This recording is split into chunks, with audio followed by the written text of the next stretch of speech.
On average, Canadians spend the first 6 months of the year paying off their Christmas debt. It's unfortunate, but most people just can't seem to live without their credit. Well, our next guest has a new book to help people manage their finances. It's called It's Your Money. Author George Balke is here to talk about it.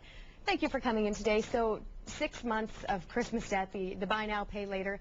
Why is that such a dangerous thing?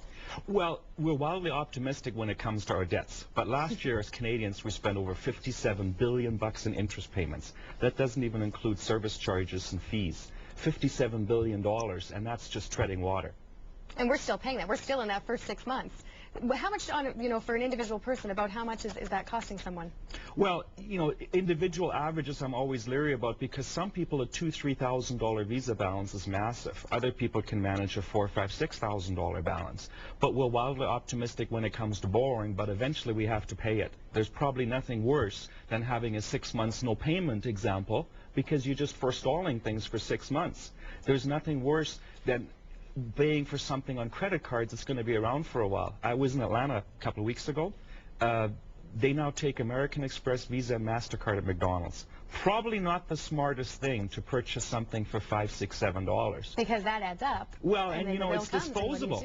Disposable means, it's consumable. You've eaten it and you're gone. The bill doesn't even show for it. Exactly. And the survey they done with the Christmas debts is they just asked Canadians how long they would think it would take to pay off their Christmas bills, and the average guess was 2 months, whereas it's more like 6 months that it's around on credit cards. The problem is 85% of teenagers have never taken a course on finance or credit.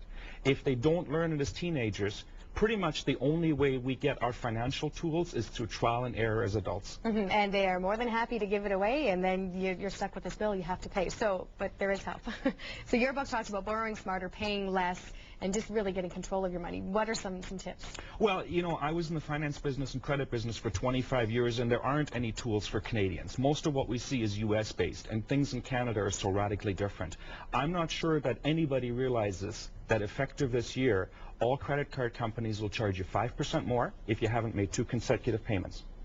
You're probably right. I don't think a single Canadian realizes that they have an over-limit fee now on all credit cards of $20 or $35. Anytime you go over the limit, it's a $20 or $35 fee. That's around another 4, 5, 6% worth of interest. On top of the giant interest that it is anyway. Last year, our credit card balances went up over 13%. Our savings rate's now down close to 1%. Less savings, more debts. What happens when our interest rate starts going up 2 or 3%? For someone even in the lowest tax bracket, $100,000 worth of debt is going to cost $200 or $300 more per month to make payments, and it accomplishes nothing. So it's a matter of finding a debt freedom date, stop digging when you're in far enough already, and asking the right questions and becoming smart consumers. The research we do on buying a house and the negotiating we do might save us $3,000 or $4,000.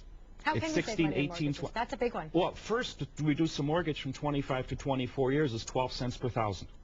To negotiate a 1% discount on a mortgage interest rate on a typical $100,000 mortgage, $18,000 in savings. Nobody's ever going to negotiate as much of a deal on a house than they will on negotiating the financing.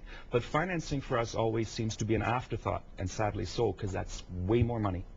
And credit cards, everyone knows the dangers. Is a line of credit a better idea? Line of credit's a better idea, except for the fact that it has no end. Line of credits tend to be minimum payments of interest only. When you're paying interest only, what's the date that you're done paying it? Never. So now the consumer has to be way aware of making more than the minimum payments, or the average line of credit's going to be around for 14, 15 years based on minimum payments.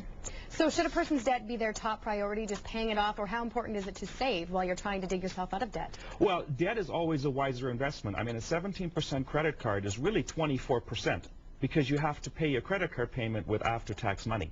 You'll never get a return of 24% on investments.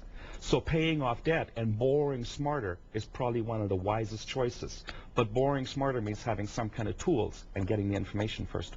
And we hear a lot of things about the you don't pay for 6 months, that sort of thing. Does your book have some tips about those? Should we avoid them? Are they a good idea? Well, and each individual circumstance different, but the chapters go from credit cards, leases, loans, line of credit, should I buy a vehicle, finance it, all the mortgages, big purchases, yes. All the big stuff that costs us money because eventually we got to pay it.